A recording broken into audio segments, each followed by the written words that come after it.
Hey, y'all. Welcome back to another What Else is Going On podcast episode. I am your host, Taria.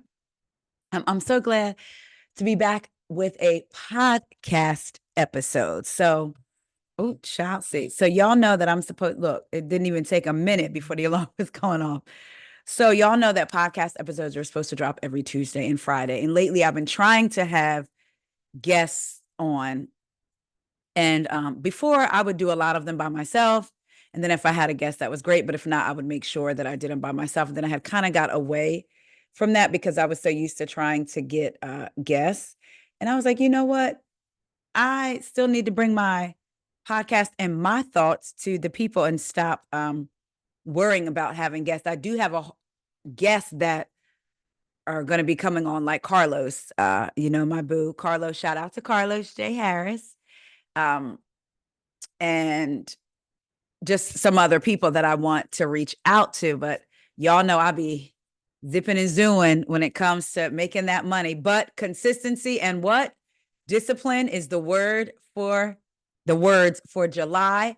I feel like I've been disciplined pretty much, hopefully. And by the way, side note, I'm doing a podcast episode. So from my podcast listeners that aren't YouTube subscribers, first of all, I'm asking, please go on over to YouTube and type in WeGo, WEIGO podcast, and subscribe. You get to see all types of videos that I'm doing, not just recaps or just things that you would hear on the podcast, but you can get the visuals over there and then some. We talk about everything over there, everything pop culture, stuff going on with the news. So please do that.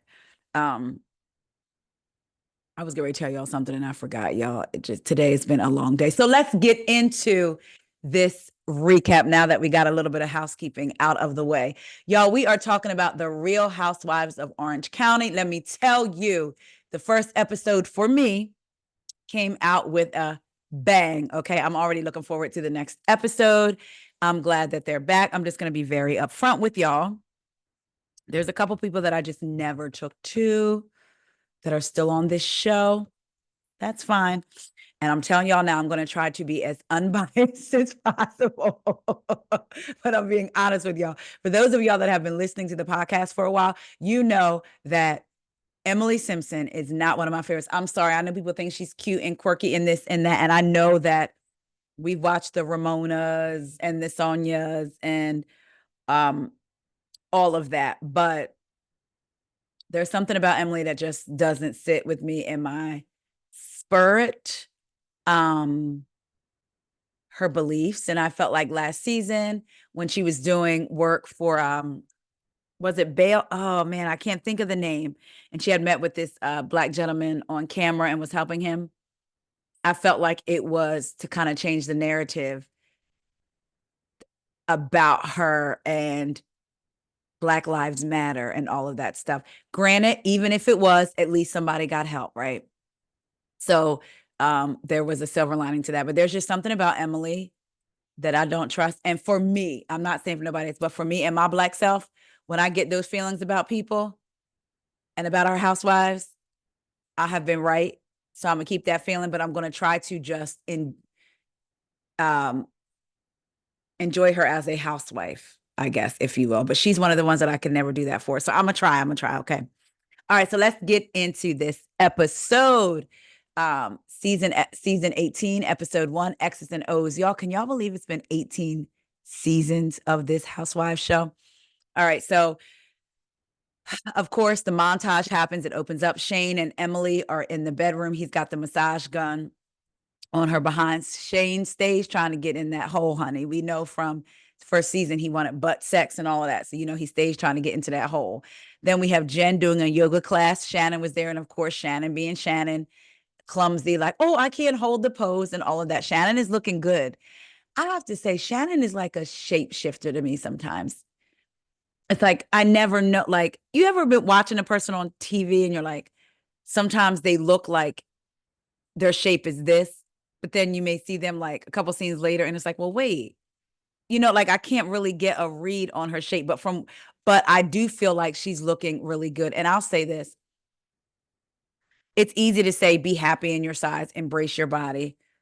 We all have a size, right, that we like ourselves at and want to get to in our size. I call it my fighting weight. Like we all want to get to our fighting weight or whatever, the weight that makes you the most confident. Not saying that your self-esteem is low at another weight, but it could be, but maybe not. But just maybe, you know what, I'm good. I love myself here, but where I want to be is here. Like we can love ourselves through the process.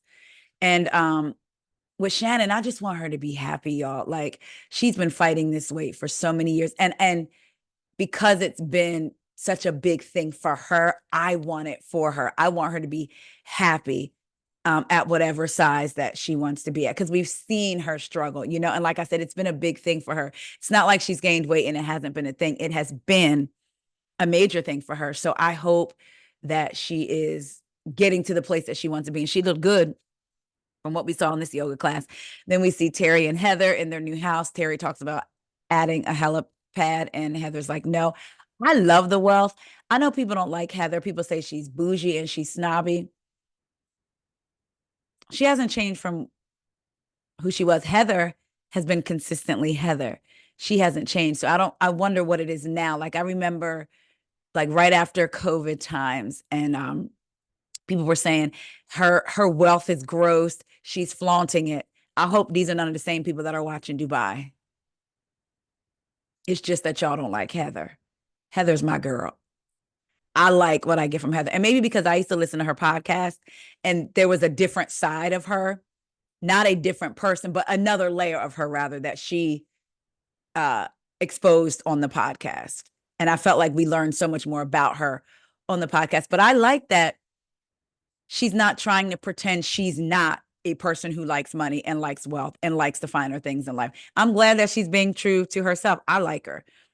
So yeah, so for those of y'all that love Dubai but are mad at Heather's wealth, then we get Gina and her kids making meatballs, Tamara and Eddie. Tamara's scenes always seem so staged to me, like her falling off the bed. Sex with you was hard. Got you this cock ring. I don't know. Her scenes always feel so staged to me. All right. Then we get into the episode. So we have Jen, Tamara, and Emily going to meet up. Jen and Tamara get there first, and they're talking or what have you. And Jen says in her confessional that basically her and Tamara are moving forward from last year. She sees Tamara for who she is, and she just wants to keep it light and easy. Emily comes. She says she's lost 40 pounds. I will say Emily looks good, y'all. And I do not follow her on Instagram. I make it a point. I don't follow housewives unless they follow me. Most 99% of the time. And I know people will be like, well, who are you? I'm Taria. So unless they've been on the podcast and we follow each other, sometimes they've been on the podcast and they don't follow me. I don't follow them. But anyway, I'll say that because I've her Instagram, some of her reels have come across my feed, and I will say she works it out, and I think she looks phenomenal. She's a beautiful woman anyway. She said it was a combination of Ozempic, liposuction on her arms, and busting her butt at the gym. So they all start working out. I will say, do what makes you happy. Don't listen to other people. Do your own research, whether it's Ozempic, Mounjaro, Wegovy, because I feel like a lot of people are actually taking Wegovy and not Ozempic, but or semi-glutide. Is that how you say it? Semi-glutide? But I'm just, Emily puts in the work. She definitely does. And I say people need to do what makes them happy. I really do. And it's not for other people to judge, especially when they don't have all the facts. There's people that have PCOS and different metabolic things where their body doesn't regulate weight well, like their foods don't digest. Like there's other reasons other than them just being lazy and not eating. But people don't know that. They just go by what they see in these buzzwords. And then all of a sudden they're on the bandwagon. Oh, you're stealing medicine or this, when they may not know that you actually need that medicine too. So Emily, you do look good. I will give you that. You looks good, girl. Of course, Tamara talks about Shannon and how she stepped back from the Tres Amigas because of Shannon's drinking. She said that Shannon had been lying about drinking, like they were doing a show, and then I guess Shannon had Diet Coke, and she looks around, and then she pours, I don't know if it was vodka or something in the drink. Listen, we all know now that the thing that matters the most to Tamara is the check. Okay. So some of this stuff, to me, I don't think it's authentic Tamara anymore. I think it's the check, and she's willing to do whatever to keep the check, right? But at some point, I just felt like her coming out with that about Shannon, like, I know y'all not speaking. If you're friends with someone in real life, when they become friends on these shows, I know there's got to be some things that you hold back on saying because it's your friend. Um, I don't buy that she's just so concerned. I mean, she may be concerned about Shannon, of course, like, but this is coming out for the show to make a good show. Period. So she talks about that, and she said that's why she's out. Then we jump to Shannon at her home with her daughters. She moved to a rental with 3 bedrooms because she's an empty nester now. And I'm like, so your kids are not coming back home at all? And maybe they're not. I just feel like, for instance, when we bought our house and we have all this space in these rooms, I told my husband, can't nobody live here. Not nary person unless I birthed you. And so when people say, well, your kids aren't there, no, honey, they're away at school. They haven't moved out. Okay. So I say that to say, I wonder, like, are Shannon's kids not coming back? Because she moved down to a 3-bedroom. But then again, maybe she have her bedroom, and I guess the oldest could have hers if she came home, then the twins, I guess. I don't know. Just when she said that, I was like, oh. She talks about, she sits down with the kids and she gets like emotional. She starts talking about her drinking and driving. Oh, side note though, her girls are doing good. Her oldest is a senior at Baylor. One is at Parsons Fashion College in New York, and then her other one is a USC. Is it foreign exchange? And she says she's been to 9 countries in one semester. I was like, so is she going to a different country a week? And then her sisters tease her about always talking about Paris. But so they seem to be doing well, her girls. Then she starts talking about how she took her oldest to school, the one, and I forget their names, the one that's in Sophie. Is Sophie the oldest school? And then the one that's in New York, she was there with her. But when it was time to take her daughter, that's the USC, like foreign exchange, and I might be saying that wrong, she couldn't because of the accident when happened, and she gets emotional. And she talks about how she's glad to be away from John, and her kids feel the same way for sure. She said on the night of her DUI, she drove to John's and they got into an argument. He called her a drunken idiot and basically told her not to drive, and she did anyway. She said about 10 seconds later, she got into the accident because when she got in the car, he called her a drunken idiot, and she wanted to rev the gas to show him basically that she was upset, and she lost control instantly, she said. She revved the engine to show him how mad she was. She says she lost control of the car immediately. And now she's seeing who her true friends are when all of this happened. We jump back to the ladies at the gym again, Jen, Tamara, and Emily. And they start talking about Shannon, of course. They show a flashback of Shannon and Jen the week prior. And Shannon was saying how she went to she went to a wellness program for 30 days. Was that rehab and she's calling it a wellness program? Or was it a wellness program that had like rehab in it? She's continuing to see a psychiatrist and a therapist there. Jen says she had a soft spot in her confessional. She said she has a soft spot for Shannon. Then they show all the ladies together, and Tamara said she was out of the Tres Amigas. Oh yeah, I said this because again, when they were touring, she was telling people that they weren't drinking, but she is. I'm sorry, I said that they had that conversation earlier, but it was actually at this part. She says that she has lost respect for Shannon. So we're back at Shannon's house, and she said she's surprised that basically her friends haven't reached out. And her daughter said she's surprised they didn't reach out after what happened with John. She brings up John dating Alexis. And Shannon says she doesn't want John in her life. She's glad to be done with him, but for him to be publicly displaying his relationship with Alexis so soon after they broke up, it's hurtful to her. And I can see that. I mean, you could be glad that someone's out of your life. You can know somebody's not good for you and still have feelings for them. So I'm done with them. I'm glad we're done with the toxicness. but I still have feelings for them that I'm trying to work through. And then you see them with a person, not only that you know that you don't even like, and that you're probably going to see in some of the same circles. I can see how that would be hurtful. That's not out of the norm, right? Your feelings just don't turn off like that, even when you, depending. Sometimes people do are like, oh, you've done X, Y, and Z, and the feelings just go. My grandmother once told me, sometimes a person can kill all the love that you've had for them. So apparently, of course, Shannon still had, her feelings were hurt. She said the last time she talked to John was about 10 days after her DUI. He called her and said, I'm cutting ties with you. You've ruined my life and you've ruined my family's lives because of the publicness of who you are. But then 6 weeks later, he started dating Alexis. Again, very publicly. So you don't like the publicness of Shannon's life, because she's ruined you and your family's lives. But then 6 weeks later, you're dating Alexis, who has definitely made it just as public.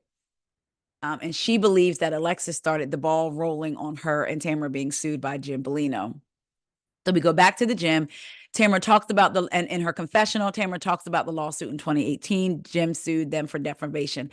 I remember when this happened. Shannon and Tamara were on a podcast and being funny and flippant. And they were talking about Jim Bellino. I don't know if he still does, but he owned a trampoline business. And they were making flippant comments like, basically, and I'm saying allegedly, allegedly, allegedly. I'm just repeating what they said. But they basically made it, let me paraphrase it. They made it seem as if his trampoline place wasn't dangerous and probably hurt. People probably got hurt. He sued them for defamation and said it caused him to lose business because of what they said. They just decided to throw that out there on this podcast that they were on.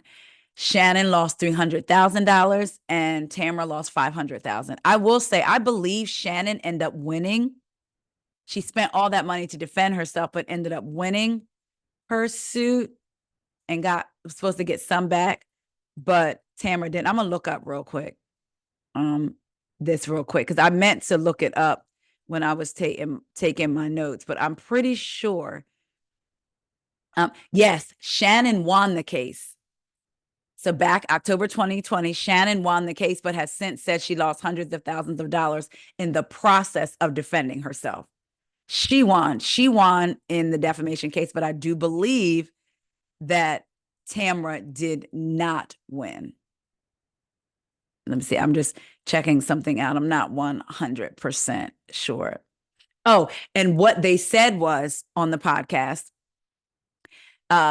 his trampoline park business was defunct and they wouldn't send their kids to them so they wouldn't get paralyzed. And that caused him to lose $1 million in business.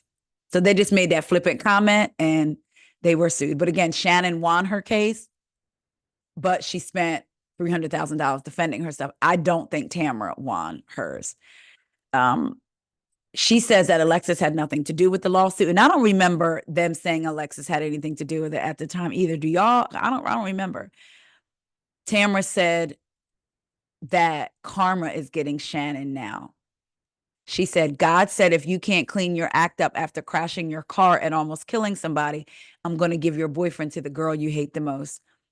I don't know if God quite works that way. But we see what she was trying to get at. I don't think one has anything to do with the other. But, moving on. Now we're at Heather and Terry's new house. They bought this house. She's asking Terry if they have any tea, but because the house is so big, they can't hear each other. He tells her to come downstairs. She asked him if he needs a hearing aid. They're renovating their house, and they have landscapers and such coming over to talk about the renovations. So remember, they sold their house for $55 million last year.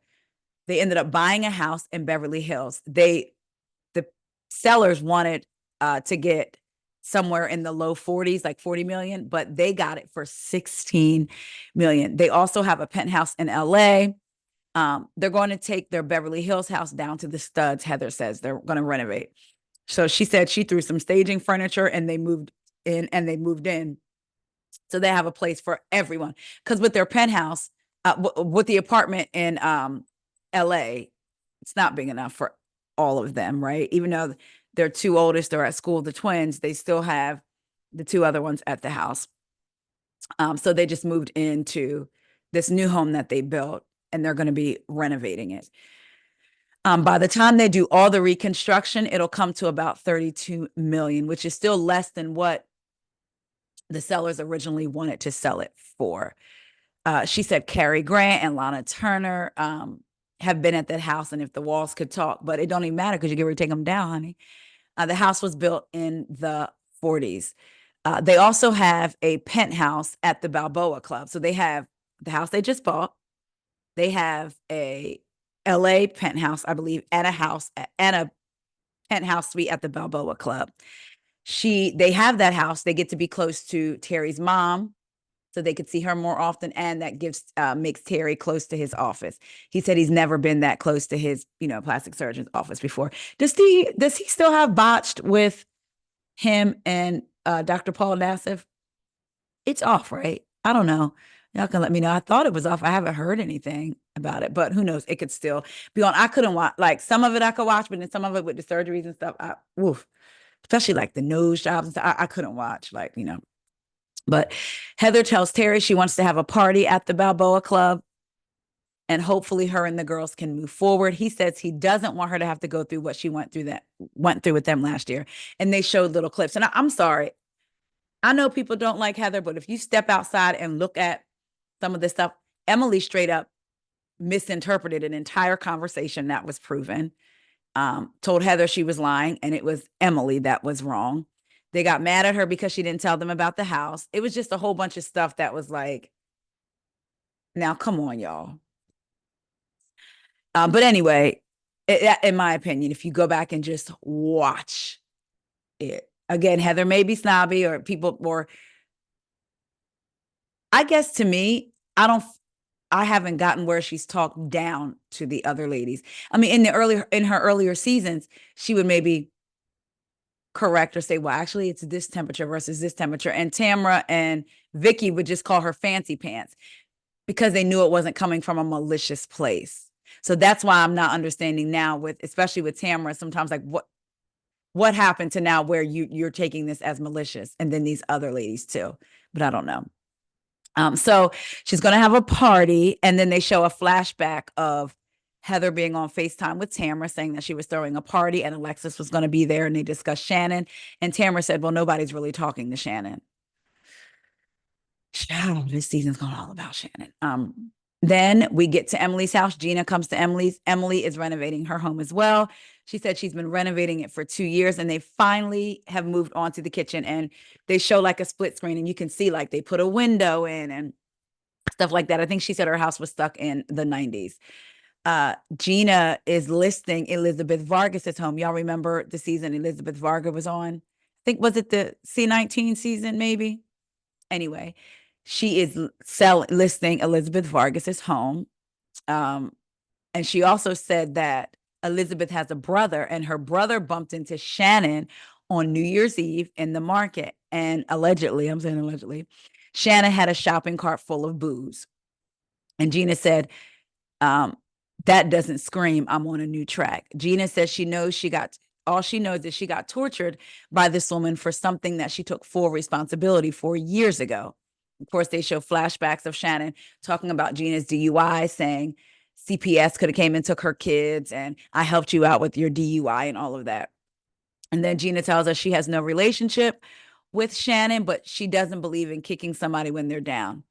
Then she said, but seeing all the news coming in about Shannon's DUI, this isn't Hammurabi's code, but an eye for an eye, So basically, I'm not trying to kick you while you're down, but baby, you stomped on me while I was down. So basically, an eye for an eye. Emily says, do you think she should just be going alcohol free going forward? Gina says, I think she should have went to rehab, and Emily agrees. But again, that makes me think that wellness thing that Shannon mentioned earlier, maybe that wasn't rehab. Or maybe they had like drinking sessions, but they're not calling it rehab. I don't know. Gina says she feels like Shannon spiraled right into the house. So they move into the living room and Emily asks Gina what's going on with her. Gina starts talking about Travis and she says, you know, I love Travis, but the hardest part about my relationship is not my relationship. Emily says, is it the outside factors, like basically the noise outside? And Gina says yes. And she said the problem is when they started dating 4.5 years ago, they were freshly divorced and now everything with Matt is wonderful, with their co-parenting, and it's great. So remember that for a minute, Gina and Matthew had a struggle because, you know, the DV that he had on her and all of that. Now their co-parenting is great. She gets along with the girlfriend. But Travis, she said the problem with Travis is still getting dragged down by his baggage and his ex. And he's not fully through the divorce because he can't get through all of it because the ex won't allow it. So Emily asked if they're divorced and Gina says that they're bifurcated. So I was like, okay, wait a minute. What is that? So when I looked up what bifurcated means, it says that the legal dissolution of the marriage is granted before all remaining issues. So when you're bifurcated, the legal dissolution of the marriage is granted before you get into the remaining issues, such as property division, child custody, and spousal support are completely resolved. So basically, I guess your divorce is granted, even though we still have to get through all of this other stuff. So in her confessional, she says the problem is Travis has a person who's dedicated to making his life miserable. It's just really hard to live with someone's ex-wife. She feels that the ex-wife is in her home. It's her, Travis, the 6 kids, and Travis's baggage, and it's too much. She then tells Emily when they moved in together, the kids were tiny. Now they need space. They need their privacy. And when they went to look at houses for basically the size they needed, they can't afford it. Emily says, what is your gut telling you? And Gina says, honestly, my gut is telling me that we need to live separately and see where the chips land. So, you know, I saw the discussion for some people. Wait a minute. Hold on, y'all. I need to pause for 1 second. And I can pause it because Corey is editing. So I can pause because y'all know I don't know nothing about that. Hold on. Hey, y'all. I'm back. Okay. So we had to get dinner situated. All right. So basically, she's saying that the kids need their space, and her gut is telling her that they need to live separately and see where the chips land. In her confessional, Emily says she's devastated to hear that Gina is struggling with Travis, but seems like in the back of Gina's head, there's a voice that's basically telling her, you need to get out. And the problem is that you're not just outgrowing your house, you're outgrowing Travis as well. That's what Emily feels. Gina says to Emily that things have been really difficult to navigate, and she gets scared because she doesn't want to be alone, and it sucks again. She said Travis is the first person that she feels like she's truly in love with, and she doesn't want to break his heart, and she doesn't want to live without him, but she just knows that if she doesn't try, then she's going to lose him, and it sucks. Gina says she's out of room and basically like could be out of time. But what I was getting ready to say before I paused was I've seen the discussion where people are saying that they feel like Gina is being selfish because Travis was there for her during all of her stuff with Matt, the DV stuff, all of it, and with her baggage, in quotes. And now that he's still having to deal with his ex-wife, you know, they're bifurcated again. Their marriage is legally dissolved, but they still have to sort through other stuff. Now she doesn't want to, she almost like she's making an excuse, like the house is too small, the kids need their privacy and all of that. They feel like she's getting her life together with the real estate and all that. And now it's like, okay, well, I can't deal with your baggage. So what do y'all think? I was trying to look at it like I can kind of see where she's coming from, but then also I do see that other side too. Like, he did stick with you and was holding it down with you when you were going through your situation. So y'all let me know what y'all think about that. Jen and Ryan go on a date. She asked him if he's going to have a drink tonight because she is. He says yes, and then I'm going to take you downtown. Child. The owner of the okay, so let's get into Jen stuff. So she was living in a home last year we saw on the show. It was beautiful. The owner of the home sold it, and Gina helped her get into another perfect house for them. She said it's big enough for her and her family, but they're being evicted. She said just to catch herself up on the rent, y'all, it would be $24,000 or something like that. That's her words. Since her and Will, now remember, she is still married to Will. Since her and Will separated, they have made very little progress in their divorce. And unfortunately, because unfortunately, it's taking Will a long time to turn in the financials. Because that's what I was wondering. Like, I thought last season it was like not having the money to get divorced, and Ryan was offering it. And because also Will still worked for her family, and she didn't want it to get sticky, even though she's dating someone else. So, and her mom had met Ryan for the first time last year. So they were still in the process. Now she's saying they have made very little progress because it's taking a long time for Will to turn in his financials. She said he paid the lion's share of the rent of the house that she's renting now that Gina helped her get into. And she was responsible for a small portion. But then she started seeing a group text with her, Will, and the owner of the home saying, I received partial payment of the rent. Are you going to pay the rest of it? She says she feels like, I think Ryan and her dad were going to help catch her up, but she still can't even breathe because then the next month rolls around and her dad is footing the attorney's bills. She said the yoga studio doesn't pay enough for her to pay for the rent. She gets paid $50 a class, and Will is no longer working for the family, so neither of them were able to pay rent. So I'm like, well, where is he working at all if he's no longer working for the family, and why is he no longer working for the family? This is what she said she was afraid of last season. So now what's changed now that because she said the family loved Will. So what's changed now? That's what I want to know. I hope they get more into that. Child, we know coming down the pike, they're going to be talking about the word on the street that Ryan is involved in a scheme that Todd set up to the tune of like, what, $16 million or something like that. So Ryan said he would rather have her and the kids just come move in with him. She said that, I'm sorry, he said that's the next logical step with the least path of resistance. Like that's just come move it because we're together. Come move, you and the kids come move in. She said, and what if you and I fall apart? We can't stay there, which I get her being concerned about that. She's still in the midst of a divorce, even though she's been separated from him. She's going into a situation already relying on him. It's not like she has her own, can afford her own, and then they move in together. And if something happens, she knows she can move her and her kids out and take care of herself.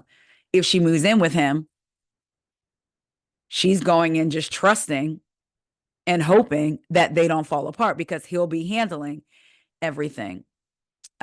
She said, then she'll have to figure it out again. And he says, I hear you. But that's the worst case basis. She says, yes, but it feels like that right now. And she starts to cry. He says, what if you allow yourself to go to the other side where you say, what if it all works out like we planned? I mean, why wouldn't it work out? And they hold hands and he says, we got this. And she says, yeah. So it's nice that he's reassuring her and telling her, think about the other side. What if it all works out? I get where he's going, but also I get where she's going because she's already in a bad financial position because she's no longer married. And the person that she was depending on can no longer help her because she relied on him. Now, if she moves in with him, it's the same thing. And who knows? Moving on, Heather, Emily, and Alexis meet up. Heather, they go to a restaurant. Heather gets there first, orders an espresso martini. Then Emily arrives and she talks to Heather about seeing all these mother-son first dances on her Explore page. Emily tells her, you must have liked something. She said, watching it, it's almost like grieving your son and giving him over to this hoe. That must be Heather's new word because she says it later on in the episode. So she must like how she sounds saying it or something. Emily asked Heather, so what happened with Shannon? And Heather says, Shannon and I barely speak. And it's very nice of me to invite her to a party because I don't want her to be kicked while she's down. And I don't want her to feel left out. but now I'm an a-hole. So I'm wondering, is she saying that because she hasn't heard back from Shannon? Because they show a flashback of Heather FaceTiming Shannon, inviting her to the party, and she's letting Shannon know that Alexis is coming and that her Alexis are friends and have been for quite some time. Shannon says, I have to think about it and I'll get back to you. So I'm wondering if for Heather to say, basically, I'm not kicking her while she's down, I'm inviting her, and now I'm an a-hole. Maybe again, because she didn't hear back from Shannon, because I don't know when Shannon would have called her an a-hole. You know what I mean? I don't know. She says, in any event, I always invite everyone. I don't want people to feel left out. At this point, Alexis then shows up. In her confessional, Heather talks about the long history that she has with Alexis, and they show a flashback to the early days of the OC. Y'all remember them days going out for the same part and Heather being offered, but Alexis having to audition the news when they did the news thing or what have you. Oh, those were good days too. But I feel like OC is getting back there. She said Alexis has probably had the worst year of her life. Her mother, who she was very close to, passed, and she needs friends right now. She wants to provide that for her. So Alexis comes in and orders an iced tea and a sparkling water. Emily jumps right in and asks about the ring that John gave her. Y'all remember Alexis posted the ring. Heather pulls out her glasses and Emily's like, you're pulling out your glasses. And Heather's like, it's jewelry. And she's examining the ring and says it's very pretty. Alexis, in her confessional, says November 18th is the day John Jansen walked into her life. She said she met John at the Quiet Woman, and Shannon does not own the Quiet Woman. Alexis has been going there for over 2 decades. But anywho, John walked in and ends up sitting at my booth, and we tried to fight the feelings. They tried to fight the feelings. But after a week, they knew that was it. She said she doesn't know Shannon. She's not friends with Shannon. And unfortunately, your heart wants what it wants. And here we are. Take us or leave us. I feel like that's a whole lot of campaigning for your relationship. All of that. It's like she's wanting to come in, boom, let me throw everything out there. How we met. This is what happened. I don't know Shannon. We don't know Shannon. We tried to fight it. Why you try to fight it if you ain't know her? If you don't know her, then this is just another available guy, right? And I'm not saying anything's wrong with her dating him, but I'm just saying the way she's presenting it is like, okay, it's a lot of campaigning again, I feel, for the relationship. Alexis says, Emily, can I ask you something? Now, this is going to be hard, but I heard the podcast with Tamara, and they flash back to Tamara and Emily in the podcast, and Tamara said someone had written a short story that John would be filming. Emily responded and says, I can't imagine John Jansen filming, like, what a doucher. Then Alexis says to Emily, unfortunately, it hurt my feelings. Where did you get your information about John with Shannon? Alexis, you know you watched the show. Where else would she get it? She said, did you go out with him? Emily said, I've been here. I've been here for 3 years. And I have to agree with Emily. She's been, whether you want to say friends, but she's been right there, had a front row seat to John and Shannon for the last 3 years. They show flashback. So they show a flashback of John and Shannon talking. And that was when after Emily and Shannon had got into it. And John says, F Shannon, we're done with her. We're done. Like, it's it. And he's defending Shannon to Shannon. What I mean by that is I'm telling y'all he's defending Shannon, and he's having the conversation with Shannon. He was on her side, or Regina's, of course, because that's his girlfriend. Alexis says that was a private conversation that he was having with his girlfriend at the time, standing up for her. Emily said, you have to understand that Shannon has been telling me nothing except that he never pays for anything and that he takes advantage of her. Alexis says, so you trust her opinion? You never heard John's side. Emily says, so in her confessional, Emily says that Alexis clearly feels the need to come in and defend her man, which is like what I said earlier. It's like she's campaigning for him.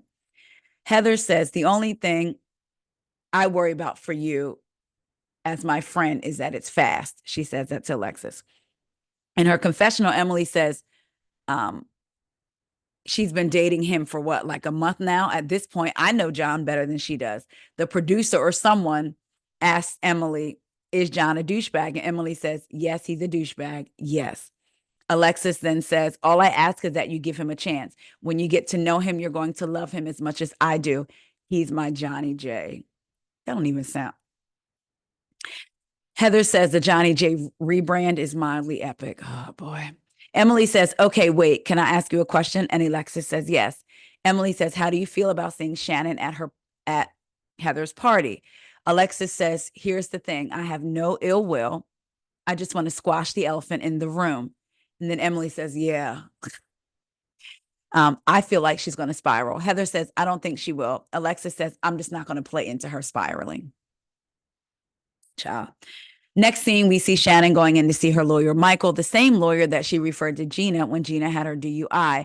Her lawyer says, so you were sentenced to 3 years probation. If you successfully complete probation, we can petition the court to let us withdraw your plea of no contest and enter a plea of not guilty and have your case dismissed. I wonder if that's the case for all people that have had a DUI.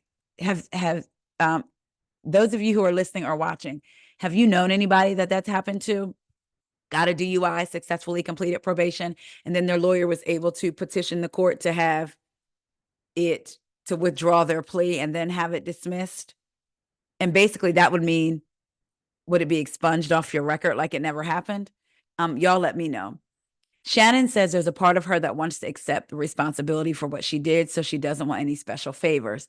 He says if you successfully complete probation, then you and everybody else has a right to petition the court for it. So basically, it's your right. It's not a special privilege. In her confessional, Shannon says, as far as my punishment for the DUI, she had the court had her sign up for alcohol school that lasts for 9 months, and that she's also been doing for 40 hours of community service at her church, and it's been very good for her. And I do know that recently I talked about in a YouTube video how Shannon has completed her 40 hours of community service. She said to the lawyer, I never drink and drive.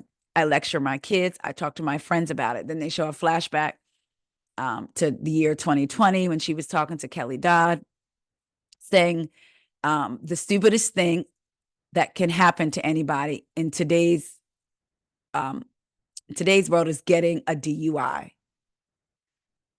She said she feels like a complete hypocrite. So she said that she was saying that to Kelly in the flashback. And then flash forward now in real time, she's telling her lawyer, I feel like a hypocrite. I, said all these things. I preached it. And now here I am in this position. Her lawyer says, you are in a position where if you see another person who shouldn't drive and you share your story or somehow stop them from driving, all of a sudden, it makes this whole thing worth something. Shannon said in her confessional, at a certain point, you have to say, I know what I'm doing for myself to make myself a better person, and I have to cancel the noise. She said, I'm going to continue to grow. And that's what the important thing is. I'm holding myself accountable to myself. She tells the lawyer that she feels like her whole life is starting over. So she's just got to keep moving forward. Some days are easier than others. And the lawyer says, absolutely. Tamara is in the car with her daughter, Sophie, who was 18. She's taking her to get a tattoo. Tamara asked her, what if she meets a guy that doesn't like tattoos? And I love Sophie's answer. She says, I don't give a F. Tamara's like, whoa, watch the cursing. But she's like, I don't care. I was like, that's right, Sophie. Your body. In Tamara's confessional, she talks about why we haven't seen Sophie in 10 years. That's because Simon refused to sign the release for her to film. So Sophie lived with her the whole time, as well as Spencer, but we couldn't see them because he refused to sign the release to film. And then they show a cute clip of Tamara and when Sophie was little. She said that Sophie's such a kind soul. And she doesn't know where she gets that from because clearly she's not like that. Clearly she don't think Simon's like that either because she didn't reference that maybe she got it from him. They get there to the tattoo place. They're deciding on what they want. And Tamara says she wants the angel numbers 111. Now, I'm not saying she doesn't feel this way, but I'm wondering, is this for a scene and is Sophie over it? Tamara says she wants 111 on her wrist because every time she sees 111, she makes a wish that one day maybe her older daughter Sydney, I believe is Sydney older? Yes, Sydney's older than Sophie. That Sydney will come home and she starts to cry. Sophie is literally looking at Tamara with a straight face. She doesn't say anything. And then Tamara says, I know you don't want to talk about her. And Sophie says, not really. And she gives Tamara a hug. In her confessional, Tamara says she's always been super close to Sophia. I keep calling that child Sophia. And she was very close to Sydney. But with Sophia, they talk all the time and she tells her she loves her. Um, and then Tamara says to Sophie, I'm so happy you and Spencer are close. Did you ever think you guys would be that close? And Sophie said, no, I hate it. Sophia said, no, I hated him. Tamara says, I know. Um, in her confessional, she says she doesn't really speak. Sydney doesn't really speak to any of them. It's like your child is dead, but they're still alive. Now, Sydney has asked Tamara time and time again to stop speaking on her. There was a time a couple years ago, I think it was Sydney's graduation. Sydney extended an invite to her, a ticket, let her go. And then Tamara turned around and posted the pictures all over social media because people were like, that's why your daughter doesn't talk to you. So she wanted to prove them wrong. And then that caused a rift. I believe recently Tamara said they are talking before all this was, after all of this season was filmed. I'm pretty sure within the last week or two, Tamara said they were talking. So she says to Sophie, Tamara says to Sophie, you know me, you know I worry about a million things. Sophia says, keep them in your head and don't talk about them. Talk about them with your therapist. Sophie says, I am not your therapist. And Tamara says, I don't have a therapist. They laugh and they get their tattoos. Now, this is funny. Sophia says it doesn't feel that bad. It kind of feels like someone's dragging a needle over her skin. And Tamara says that's kind of what they're doing, what he's doing. So I thought that was cute. I still do kind of wonder about that scene, like, and scene, like what Candy said. Like, again, I know she has these feelings about her daughter, but also was this, and Sophia was like, I'm not ready to be a part of this. So we see Gina and Travis at the house. Gina is telling Travis there's an available house that he should go and look at. And he says, okay. Gina says the intentions are that this will be temporary and that this is just more space. And they feel this is what the kids need. And then Gina says to him, but I'm nervous. Travis said, this worked. What they're doing now worked for 4.5 years. It took 4.5 years to build this nucleus of a family. It's not a traditional family, but it's a freaking awesome family. And whether you think that it's fully pulling apart or not, it's pulling us apart for sure. So he's saying this has worked for 4.5 years. It took that long to build this non-traditional family, but it's awesome. And even though you think us living separate is not pulling the family apart, it is.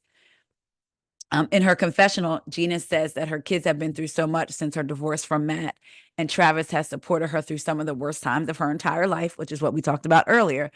But sometimes as a parent, you have to do the thing that doesn't feel good because you know that it's in the best interest of everyone, even if it hurts. Gina tells Travis, I'm scared because we have to also be able to communicate to the kids what this is, and I don't want to confuse the kids. I don't want them to think that we're breaking up. Travis says, I mean, it just is what it is. Unfortunately for them, they don't have a say in it. We make the decision and they live with it.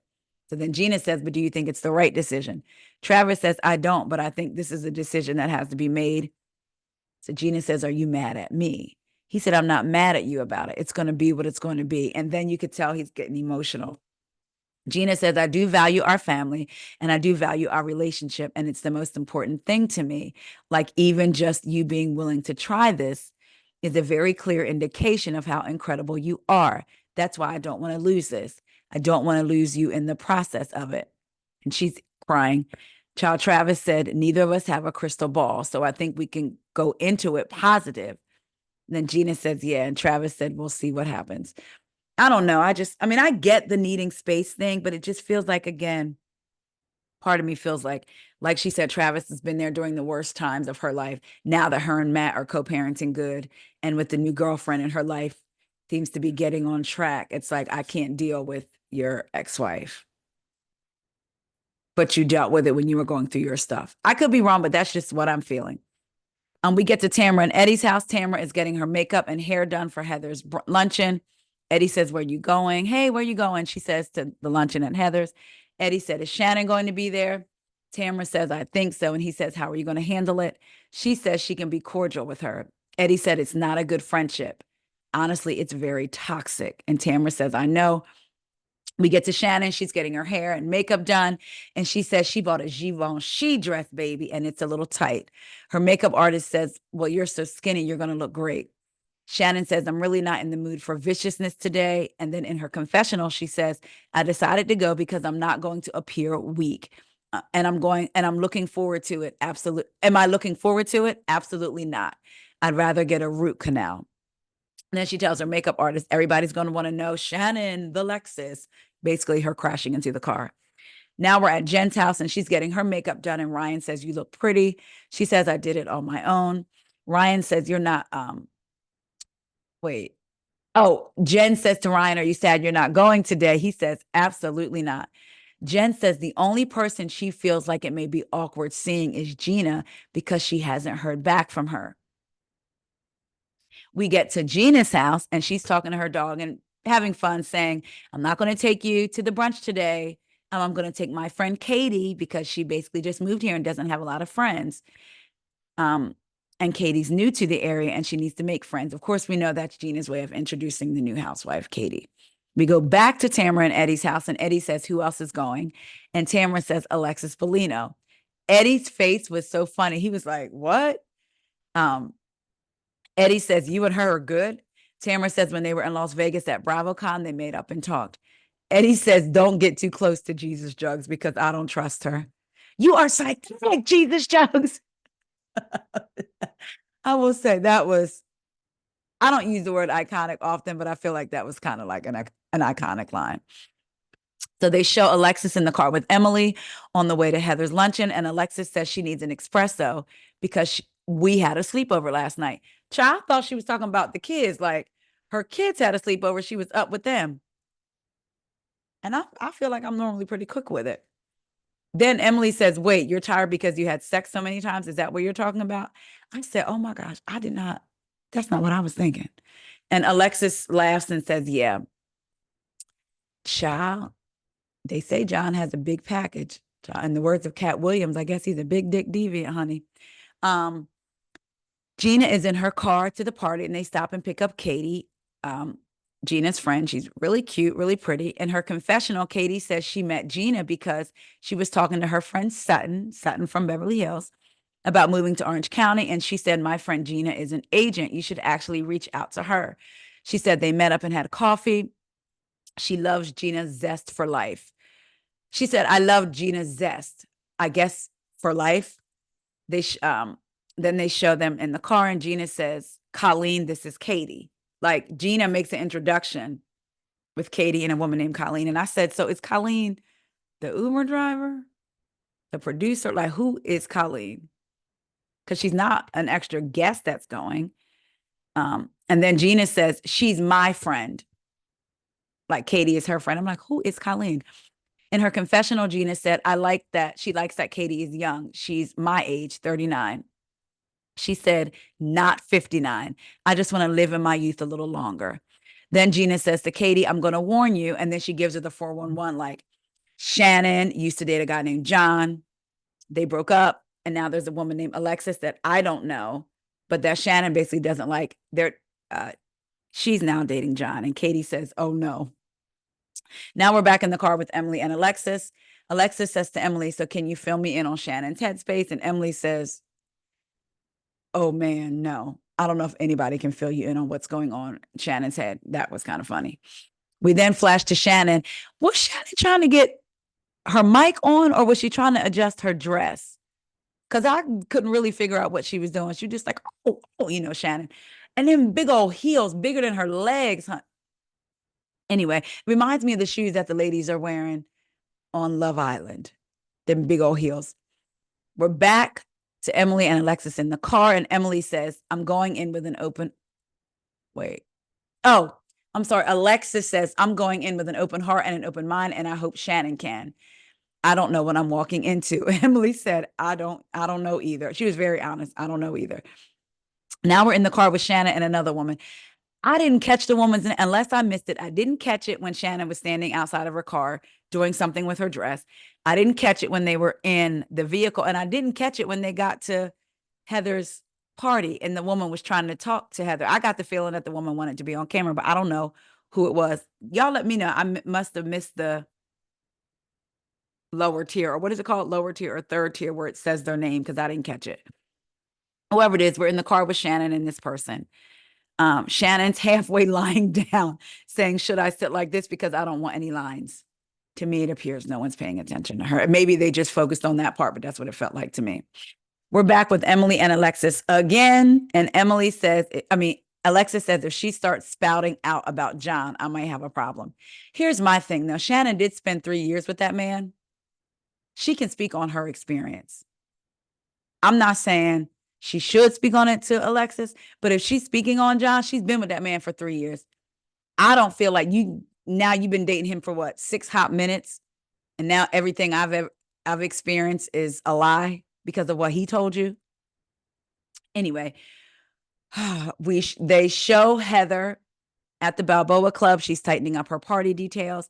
She says she knows some people, cough, cough, Emily, think she's crazy about her party details but at this party, there's no logo, no initials of hers anywhere, no cucumbers, and no sand, because we know Emily cut up at Heather's party last year. Jen arrives at the party first with her friend Liz.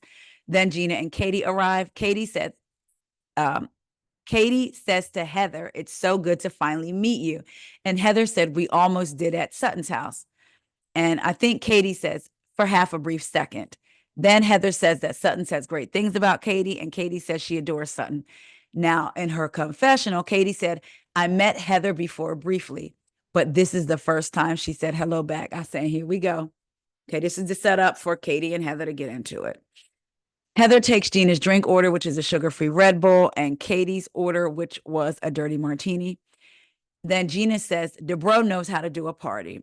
There's a lot of stations. Then they show Heather showing the stations. There's a tarot card reader. There's a permanent jewelry station. There's a wishing wall. Shannon says, you got to do, Gina and Shannon? Gina says, you got to do instructions and things that you must do. These are different things you must do. In the meantime, Heather's telling the ladies, each lady gets 3 wishes, and then it will be revealed later. Gina says, oh, the wishes are revealed, because she was thinking they were private. And Heather says they're anonymous, though, so you can say whatever you want. Gina says in her confessional, you got to be prepared to work at a DeBro party. You just don't get the party. You got to go to the stations and write out your wishes and hopes and dreams, and hopefully you're fulfilled and all of that. Then Heather, Katie, Gina, and another woman clink their glasses and they do a cheers. Gina says to Heather, who did Jen bring? Heather says she brought her friend Liz. Gina then says, oh, I don't know any of Jen's friends. I was like, okay. And that was a lead up for her to be able to talk about why her and Jen have an issue, even though Jen doesn't know they have an issue. In her confessional, Gina says, Jen called me over this summer like, I need your help. I have to be out of my house in a week. In the meantime, Jen is sitting at the tarot table, and the tarot reader is saying, you got the tower. This tells me things are changing for the good. Just trust that it's changing for the good, okay? Jen says, okay. We get back to Gina and her confessional, and she says, and now I'm CC'd on all these emails about her falling behind on the rent, and it's stressful for me because I vouched for her. As a new real estate agent, any negative press is bad. Jen then walks up to Gina and says, hi. And Gina says, I need to meet your girlfriend. Then in her confessional, Gina says, I don't know if Jen is even aware that there's an issue. She did the same thing to Heather DeBro last year. Heather didn't even know Gina had an issue with her. This is the second time she's doing this. So she couldn't have reached out to Jen and told her, I have an issue with you because I vouched for you to get this house, and now you're in a bad way with this owner or with this landlord. This is the second time Gina has done this. Gina says there's a time and place for everything, and this isn't it. What am I supposed to be like? Hey, Jen, can you pass the crab leg? How's your eviction going? Tamara arrives and hugs Gina. Gina somehow gets lashed on to Tamara's stocking, and it leaves a little bit of a run. Heather says, do you want me to send someone out for hose, you hoe? Again, Heather learned a new word, child, or she likes how she sounds saying it. Alexis and Emily arrive and all the ladies hug. In her confessional, Alexis says, Tamara Barney, oh my gosh, we've had our downside. Yes. Have we pooped on each other? But she said the other word. Yes. But I'm so thankful for our friendship now. And then she says, and she pegged them Jesus jugs. Thank you very much. They are beautiful, aren't they? She's grabbing her boobs. Tamara says to Heather's friend Lori, which is the only black face there that I saw, but I could have been wrong. Y'all let me know. That Gina snagged her nylons. And Lori says, I think her name was Lori, says, or Lori or Lauren says there's nothing better than a ripped nylon. It's so sexy. Jen introduces herself to Alexis. Heather asks Emily, does she want champagne or an espresso martini? Emily picks the espresso martini, and they're putting like a little plastic thing in that says 2024 and the espresso martini glass. Tamara says to Emily, I want to ask you about your lunch meeting with Shannon. Did she drink? They flash back to Shannon having lunch with Emily. And Emily's asking her, do you drink? And Shannon says, I have a drink or two. Emily says, do you ever feel like sobriety is the best thing for you? Shannon says, I don't do it that often. In the present moment, Heather says, well, she says she doesn't drink anymore. And Emily says, she told me she has a maximum of 2 drinks. And then Tamara says, per hour? Child. Emily takes a sip of her espresso and then spits it out and all over the floor. I'm over Emily and her shenanigans because she did stuff like that at Heather's party last year. And it's like, she's like, what is this? Child. She literally gets on my nerves. Heather says to Emily, who's missing right now? Is it just Shannon? And Emily says, yes. Of course, we then see Shannon arrive, and honey, that hair was flowing, and Shannon, her walk-in was great. Shannon is looking good, honey. In her confessional, she says after her DUI, she kept a close circle around her and she hasn't ventured out yet. We do know that she stayed at Vicky's for a little bit. So she doesn't know where everyone stands with her at this point. She said, I don't know if people are going to be judging me. She said she's not comfortable walking into the unknown, but she is not afraid. She has heart palpitate. Oh, she's not afraid. Heather is saying to Emily, I have heart palpitations. I need what is it? A propranol or something like that. So Alexis says, so Shannon's here as Shannon's walking in. Heather goes to greet Shannon and she tells her she looks beautiful. Heather tells Shannon there's a 360 booth outside and they head outside to it. Of course, Shannon's like, what do I do? What do I do? How do I do this? I'm not good at this or what have you. Gina is talking to Emily about the whole situation with Alexis being there and Shannon. And Gina says to Emily, I mean, this sucks basically for Shannon because the woman, meaning Alexis, looks like a freaking Barbie doll. Emily said, that's why I can't leave Shane. I'm telling you, if I ever divorce Shane, that mother effer would date a 25-year-old hot chick. Pause for laughs. Then again, the 25-year-old hot chick might date him because Shane's family got money. Shannon walks up to Gina and Katie and Emily. She gives Gina a hug. She gives Emily a hug. Emily's asking her, are you all right? Are you good? Katie introduces herself and says, I love your dress. Emily talks about how good Shannon's boobs looks. And Shannon says, there's a lot of stuff going on in there. Shannon then says, how have you and Travis been? And Gina tells her that she's so tiny. She also tells her she's uncomfortable for her with, Alexis being there. Shannon says, it's okay. I don't care. I'm out of my relationship with John. I'm grateful that I'm out of it. They flash to Alexis sitting at the tarot reader's table, and she's asking Alexis, when's your boyfriend's birthday? Alexis says October 30th, and she says, oh, he's a Scorpio. Alexis says he is. She says, you just have to encourage him for good communication. Alexis says he's the best communicator. And the tarot reader says that's good. Shannon then tells Katie that she got a DUI, and it's the most humiliating, shameful thing she's ever been through. It's the darkest time in her life. It's the darkest time it's ever been in her life. She said, and I think that this maybe had to happen for me to literally cut clean, I guess, from John and never go back. Gina says, I know. I mean, you look great. And Shannon says, thank you. You could tell that made Shannon feel really good. Emily tells her, you do look really good. Gina says, I never want anything bad for you. And Shannon says, Gina, you and I had some really good fun times together. And I just hope we can go back there. Gina says, I don't ever know where we are. And last year threw me for a loop because I thought, and then Shannon jumps in and says, I apologize for any and everything that I did to hurt you because I don't want to hurt people.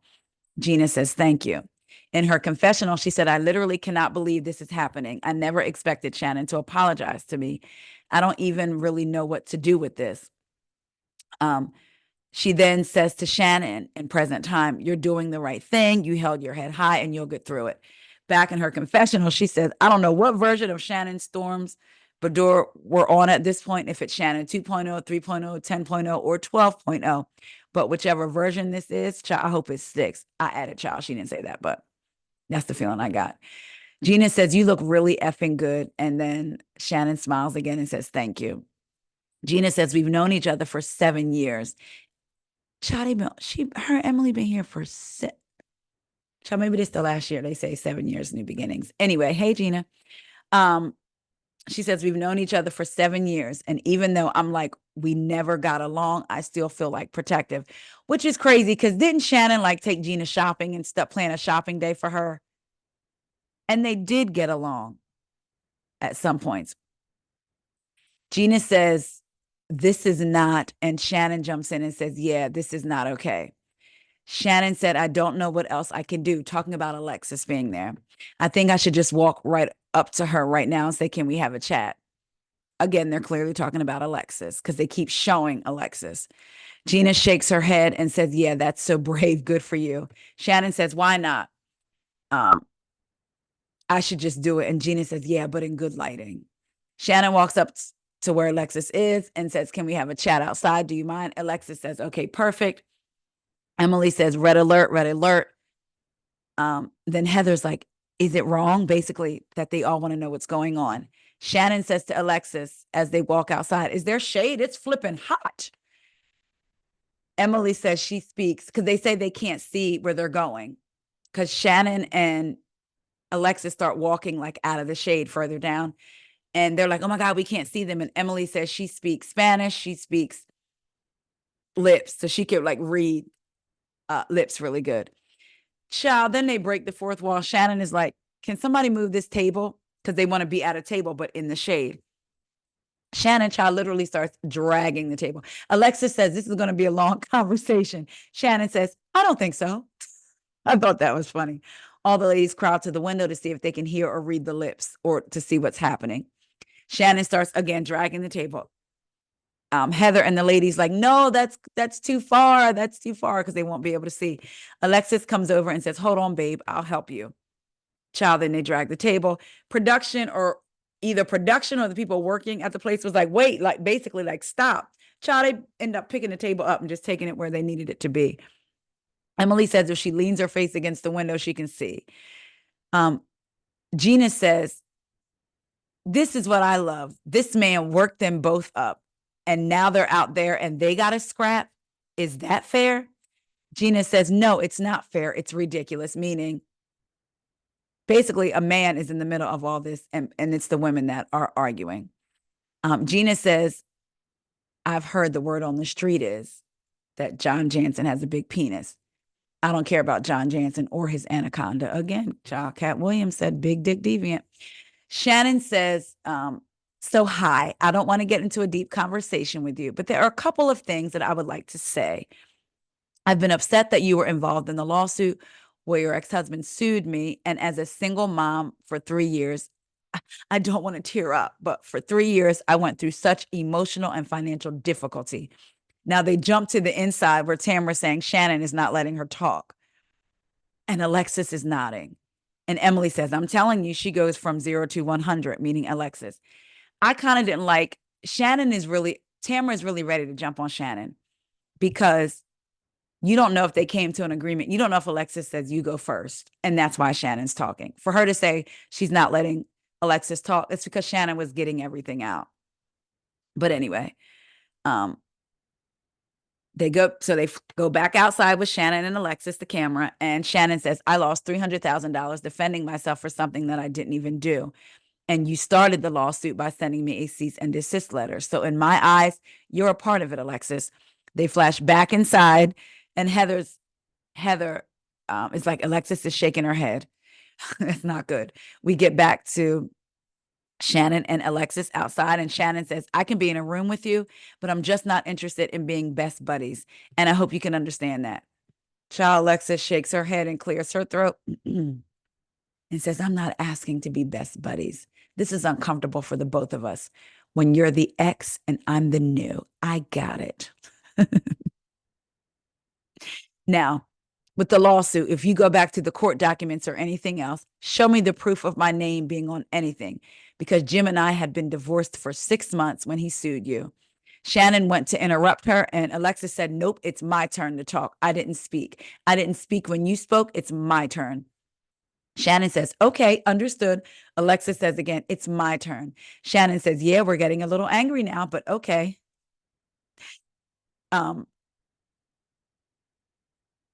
Here, and then Alexis says, at this point, I'm getting baffled because of the problem. The root of the problem is you're mad that I have a boyfriend and you're not going to win the battle with him. You will not. Oh, wait a minute. In her confessional, I'm sorry, Alexis was in her confessional and says, I'm getting baffled because of the problem. The root of the problem is you're mad that I have a boyfriend and you're not going to win the battle with him. You will not. This is what Alexis says in her confessional. Shannon then says to Alexis, I'm listening. Alexis says that she wasn't angry at all. They go back to the inside with the ladies. Katie turns around and meets Tamara. Tamara's like, nice to meet you. And they're joking because Emily's now sitting down in front of the window, legs child spread wide open. Heather says, you're flashing the boats. And Katie says in her confessional, now this, I like a little bit of tea, but this is like the NFL of tea. They flash back out. Now we're back outside because there was so much back and forth. We're back outside with Shannon and Alexis. And Alexis says, I have nothing to do with it. Tamara knows I wasn't involved. I don't know why you think I was. Shannon says, you sent Tamara and I a cease and desist letter. It was your signature and I will dig it up. Alexis says, move on. They show the ladies inside again and they're like, oh my God, this is stressful. We're back outside and Alexis says, are we really going to rehash things 3 years ago? Do we? And then she said, I think she says, let's live, or we want to live, or something like that. Shannon says, are you going to write me a check for $300,000? Because that's what I lost. And John was there during that whole time, knowing the anguish that I went through. That's a lot of money to lose, Alexis. Alexis says, show me the letter. Dig it up. Show me the letter with my signature on it. Child Shannon smirked. I like that. Shannon smirked and said, so you don't think you wrote it? Alexis says, show me the letter, Shannon, because I think the real issue is here that I have your ex-boyfriend. That's what the real issue is. So guess what? Move on. This was theater, y'all. She says, we're moving forward in this relationship. So look here, this is what's going to happen. I'm not going to talk to you anymore about that court case that has already been buried and done. I'm done with it. Shannon says, I'm still out of money. It's not done for me. It's never done. Alexis says, you're never getting a dollar from, you're never getting a dollar from me. It's never, wait, you're never getting a dollar from me. And if you don't like it, there's the door, Shannon Bador. I'm not talking about this anymore. Shannon says, just so you know, Alexis says, I'm not talking about this anymore. Shannon says, take John Jansen. And I thank you for taking him from me, Alexis. Alexis says, I'm thankful that he left you. Shannon says, perfect. Yo. Then Alexis starts walking towards the inside. And Tamara says, it's time to scatter like cockroaches. It's over. Shannon takes a sip of her water or whatever is in that glass. And she's like, F her, sip, F her, sip, F her. And then turns around and looks over her shoulder. And it's to be continued. I said, come on, Shannon. Now, Alexis was waiting to use that line. There's the door, Shannon Bador. Normally, when you tell somebody there's a door, it's because y'all are inside meeting. There's the door, you can leave, but y'all were like outside. So technically, it kind of sort of didn't really work because you ended up walking back through the door going inside. But she was trying to have a little moment. Yeah, and it's to be continued. And I am ready. So what did y'all think of this episode? Do you think that it was giving? Are you excited about the season to come? Y'all think Alexis's signature was really on the cease and desist? I can't even. Again, remembering back when all that was going on, I don't even remember Alexis being brought into it, but it was so long ago. I think 2018. So I don't know. So y'all let me know what y'all think.